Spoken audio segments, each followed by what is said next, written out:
किसी ने मुझे लिख के भेजा व्हाट्सएप पे, कहता एक छोटा बच्चा था गुजरात में एक स्टेशन पर रेलगाड़ी में चाय बेचता था। गुजरात के एक स्टेशन पर रेलगाड़ियों में चाय बेचता था, बड़ा होकर उस बीच में रेलगाड़ी बेच दी। इनको लगता हमें कोई हरा ही नहीं सकता, कई पीढ़ियों से जीत रहे हैं हम, हमें नहीं कोई हरा सकता। हमारा दादा भी परदादा भी था, आगे हमारा बेटा आ रहा है, आगे भतीजा आ रहा है, आगे भूआ फुफ्फा सब आ रहे हैं, कोई हरा ही नहीं सकता। ये गलतफहमी में थे। जरा बॉर्डर पार करके पंजाब में पूछ लेना, ये बादल गांव पास में ही पड़ता है डब्बाली के, पूछ लेना, पूरे का पूरा परिवार हार गया भाई साहब। जनता है जनता, ये पब्लिक है, सब जानती है। जनता जब चाहे आदमी अर्श पर, और आज ऊपर जाके अर्श पर जाके हंकार करे तो जनता कहती है आजा बेटा फर्श पर। ये चीजें करते हैं हम तो भाई, ये चीजें हमें करनी आती हैं। हम वो वाला नहीं करते, इसको उससे लड़ा दो, उसको इससे भिड़ा दो, कभी इससे गठबंधन, कभी उसके एमएलए खरीद लो, कभी उसका ये काम नहीं करते भाई साहब। ये तो जुमले सुनाने वाले तो और हैं। आजकल जुमलों की फैक्ट्रियों में बहुत तेजी से जुमले बन रहे हैं। बड़ी जल्दी लोकसभा चुनाव में आपके सामने जुमले आएंगे, नए नए जुमले आएंगे, सुनने को तैयार रहना, क्योंकि इतना झूठ बोलते, कोई तो सच बोल लो देश के साथ यार। हमारे गृह मंत्री, हमारे राजनाथ सिंह जी सारे बैठे थे, मुझे किसका डर भाई, मैं किसी बात से काना थोड़ी हूं, मैं तो बोल देता हूं सच। सच बोलने का एक ही फायदा है, उसको एक बार बोल के दोबारा याद नहीं रखना पड़ता। जब भी बोलोगे सच ही बोलोगे। झूठ बोलने वाले को दोबारा याद रखना पड़ता है कि पिछले साल क्या बोल के गए थे जींद में, इस बार क्या बोले। सच वाले को क्या रखना। 15 लाख रुपए आ गया जी, तो गुप्ता जी आप तो कहते आ गया, पंजाब में भी नहीं आया, फिक्र मत करो, ये नहीं आएगा। तो ये यही चीज मैंने बोल दी थी पार्लियामेंट में। एक बार जो तालियां, जो आपका प्यार मिल रहा है, ये आम आदमी पार्टी जिंदाबाद है। ये क्या समझते अपने आप को, इनको लगता हमें कोई हरा ही नहीं सकता, कई पीढ़ियों से जीत रहे हैं हम, हमें नहीं कोई हरा सकता। हमारा दादा भी परदादा भी था, आगे हमारा बेटा आ रहा है, आगे भतीजा आ रहा है, आगे भूआ फुफ्फा सब आ रहे हैं, कोई हरा ही नहीं सकता। ये गलतफहमी में थे। जरा बॉर्डर पार करके पंजाब में पूछ लेना, ये बादल गांव पास में ही पड़ता है डब्बाली के, पूछ लेना, पूरे का पूरा परिवार हार गया भाई साहब। जनता है जनता, ये पब्लिक है, सब जानती है। जनता जब चाहे आदमी अर्श पर, और आज ऊपर जाके अर्श पर जाके हंकार करे तो जनता कहती है आजा बेटा फर्श पर। बड़े बड़े उतारे हैं भाई, बड़े बड़े उतारे हैं। जनता से डर लगता है और डरना भी चाहिए, तो इसीलिए आपके पास आए हैं। झाड़ू उठाइए, इनसे कोई उम्मीद मत रखिए कि ये बिल ऐसे दिखा देंगे। मैं तो कहता हूं संदीप जी, एक ट्रक भर के भेज दिया करूंगा हर हफ्ते। ऐसे बिल तो हमारे 40 लाख घरों को तो आते हैं, ये तो 1 लाख ही भेजा मैंने। आप ट्रक लेके इन बिलों को भी रख लेना, लोगों को दिखा देना, क्योंकि ये बिल तो हमें चाहिए नहीं। कौन सा भरना है, जीरो ही है। ये कौन सा डुप्लीकेट निकालना पड़ेगा कि बिजली का कनेक्शन काट जाएंगे, जीरो है।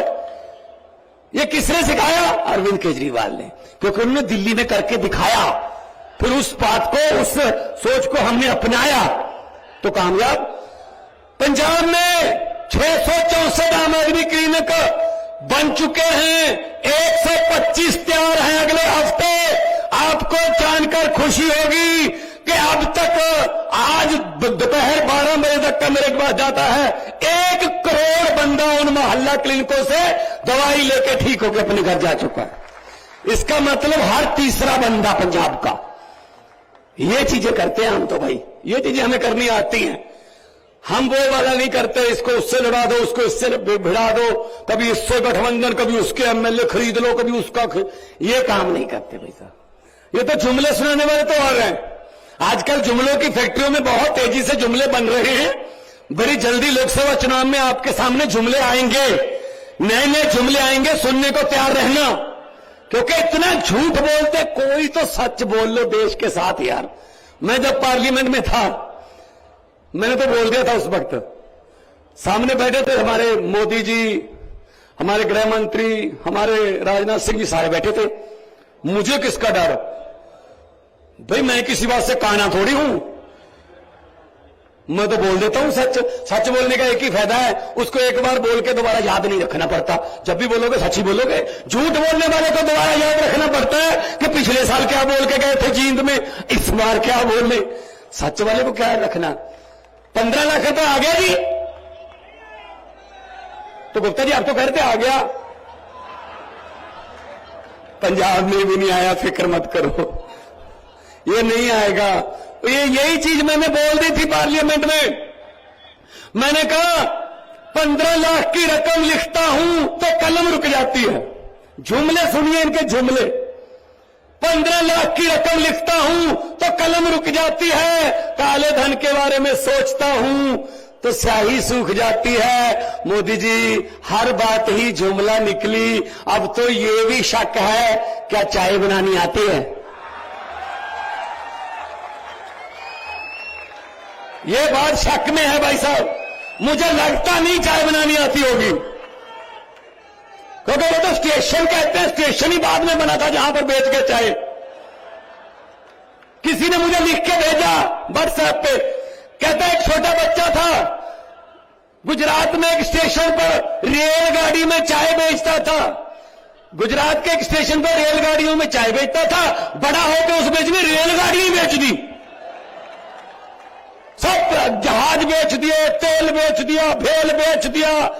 कुछ चीज नहीं है जो, हां थोड़ा मीडिया खरीदा जरूर है, ऐसा नहीं है कि बेचा है, कुछ खरीदा भी है, तो खरीदो फरोख्त करते रहते हैं। कुछ एमएलए खरीद लिए, ये वो कर लिए। इनका क्या करोगे भाई साहब, 70 साल से इनको ट्राई कर रहे हैं। अब परखे हुओं को और पथ परखो, कुछ नया तो करो, कुछ तो नया करो। तो इसीलिए मैं कहता हूं ये डर गए, ये डर गए, ये हमें जेल में डाल रहे हैं। किसी बाबू ने आके बता दिया जी दिल्ली में अस्पताल बहुत अच्छे हो गए सरकारी, सब पे इलाज फ्री है जी, पैरासीटामोल की गोली से लेके सारे इलाज फ्री है जी। जो प्राइवेट अस्पतालों से हमने कमीशन लेके उनको खुलवाया था जी वो तो खाली है, क्या करें। मोदी जी ने पूछा किसने बनाए, सतिंदर जैन ने बनाए, जेल में डाल दो। जेल में डाल दिया सतिंदर जैन को। फिर कोई आया जी स्कूल बहुत अच्छे कर दिए, स्कूलों में प्राइवेट से निकाल के बच्चों को सरकारी स्कूलों में दाखिला करवा रहे हैं बच्चे मापे, हमारे वाले प्राइवेट वाले कमीशन वाले खाली हो रहे हैं जी। तो पूछा साहब ने किसने बनाए जी, मनीष सिसोदिया ने, जेल में डाल दो। जेल में डाल दिया। फिर बताया किसी ने जी अरविंद केजरीवाल हरियाणा भी जाता, मध्य प्रदेश जाता, जहां भी जाता है बीजेपी का सुपड़ा साफ हो जाता है जी, बहुत बड़ी बड़ी रैलियां हो रही हैं जी। तो उसने कहा अच्छा ईडी का नोटिस भेजो, जेल में डाल दो। ये हमें ऐसा डराते हैं, संजय सिंह को जेल में डाल दिया, हमें ऐसा डराओगे आप, जेल से डराओगे। हम वो पत्ते नहीं, यहां पे बीजेपी वाले भी आए होंगे, 2-4 तो आए होंगे ना, आते हैं, देखो आते हैं वो, उनको आना पड़ता है, बताना होता है ना कि क्या हो रहा था, किसने क्या बोला, नारे कितनी जोर से लग रहे थे, तालियां कितनी जोर से बज रही थी, उनको बताना पड़ता है। अगर है ना यहां पे, मैं उनको ये बात कहना चाहता हूं कि भगवंत मान जींद आया था, ये बात बोल के गया था कि हम वो पत्ते नहीं जो शाख से टूटकर गिर जाएं, हम वो पत्ते नहीं जो शाख से टूटकर गिर जाएं। बीजेपी की आंधियों को बोल दो औकात में रहें। हमको डराने की कोशिश मत करो, हम किसी और मिट्टी के बने हुए हैं। हम देशभक्त लोग हैं, हम नेशनलिस्ट लोग हैं, हम झंडे को प्यार करते हैं, देश को प्यार करते हैं। ये पंजाब ही है, छोटा भाई है पंजाब का, हरियाणा, इकट्ठे ही थे सब। भाई साहब बॉर्डर तो हमारा लगता है ना 532 किलोमीटर पाकिस्तान के साथ। हमारे अग्निवीर, हमारे फौजी जवान खड़े हैं ना अपना सीना तान के। गोली जब भी देश की तरफ आती है पहले हमारे सीने में आती है भाई साहब। इनको क्या पता है यार देश का, ये हमें देशभक्ति के सर्टिफिकेट बांटने वाले कौन होते हैं ये। तो इसलिए मैं कह रहा हूं उठो जागो, ये मत कहा करो हमने क्या लेना है, भाई हम नहीं लेना है। अगर भगत सिंह ये सोचते हमने क्या लेने का, याद होते लाला लाजपत राय जी का आज उनका जन्मदिन है, आज लाला लाजपत राय जी अगर सोचते मैंने क्या लेना है, उन्होंने लाठियां खाई थी अंग्रेजों से। अरे भाई साहब उन्होंने खून दिया हमारे लिए, हम क्या कर रहे हैं, हम कुछ भी नहीं करना, कोई गोली नहीं चलानी, कुछ नहीं करना।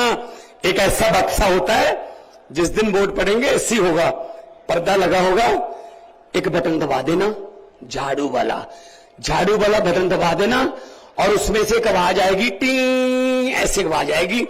उसको मशीन की चीख मत मानना, उसको बीजेपी और कांग्रेस वालों की चीखें मान लेना बस। इन्होंने हमारी चीखें बहुत निकलवाई हैं, बदला लो इनसे, और कोई चारा नहीं है, और कोई चारा नहीं है।